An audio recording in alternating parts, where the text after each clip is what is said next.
So both Uber and Lyft are being hit by multiple lawsuits by sexual assault victims, and that goes for riders and drivers. But what Uber's trying to do is they're trying to cap these attorney fees so that people that have been sexually assaulted get discouraged bringing their case. Very, very sly tactic by Tony West. So Uber-backed proposal to cap attorney fees would harm sexual assault victims. They're afraid. Now on the website giglawyers.com, right? This one right here, giglawyers.com, I'll put the link below. We are collecting names and addresses, and I'm specifically working with a company called Potter and Handy in California that is bringing multiple of these type of suits soon. Many of these type of suits have already been filed. That's why Uber is afraid. The suit argues a 20% cap would make it harder for victims to receive the best representation. Just think of that. Just think of how sly and evil that Tony West bastard is. And here's the interesting thing, right? It's like a pressure cooker. What Tony West and Dara Khosrowshahi are doing there, I mean, they are just allowing this pressure cooker to build and build and build. Eventually, right, drivers will have enough. And God forbid, I hope that nothing happens. But usually humans can only take so much, right? And if you keep on dissing them like this, if you keep on effing drivers over, somebody's going to snap. Somebody's going to snap and the pressure cooker is going to boil over. Mark my words. Mark my words. So Uber wants to stymie these sexual misconduct lawsuits. Just Tony West live. Tony West live. A group of Nevada trial lawyers is challenging an Uber-backed proposal to cap attorney fees in civil cases, arguing the effort misleads voters and would make it harder for Nevadans to receive the best legal representation. In a lawsuit filed Monday in Carson City District Court, the Nevada Justice Association said the ballot initiative to cap attorney fees for plaintiffs at 20% of all settlements and awards violates state law by failing to inform voters of its full implications, and contended that it's an effort by Uber to stymie sexual misconduct lawsuits by making it harder for victims to find representation. If you are a victim of this, right, again, the link is going to be below. I will put you together with Potter and Handy. I've already collected a lot of names. A group of sexual assault survivors and their advocates signed onto the suit, and attorneys from across the country also submitted declarations opposing the initiative. I hope they shut Tony West down.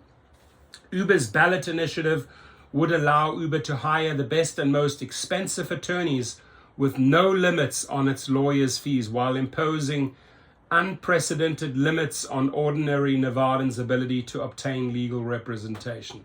You can see how unbalanced that is, right there. The proposal filed last month by a new PAC called Nevadans for Fair Recovery said capping attorney fees at 20% would lead to greater rewards for plaintiffs and lower payouts for billboard attorneys. In addition to Uber, the effort is also supported by the Nevada Trucking Association.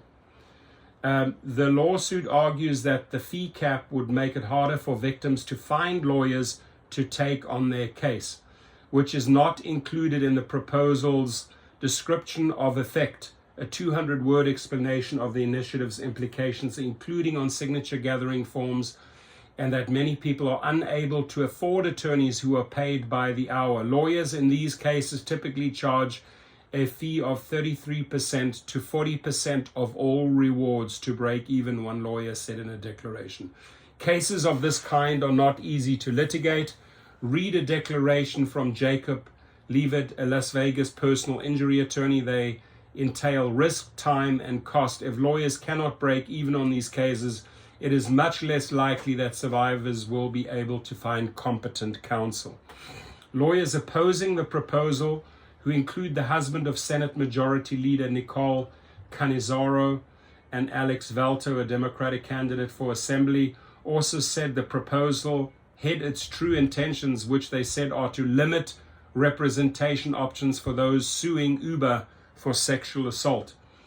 There are several active cases in Nevada that allege the ride-sharing company failed to vet its drivers, resulting in passengers being sexually abused. I would argue that way more female drivers get sexually abused, right? These include a driver who allegedly facilitated the abduction and sexual assault of a 14-year-old girl, another who allegedly drugged his passenger, and one who allegedly stalked a passenger for months. Uber is currently fighting hundreds of allegations.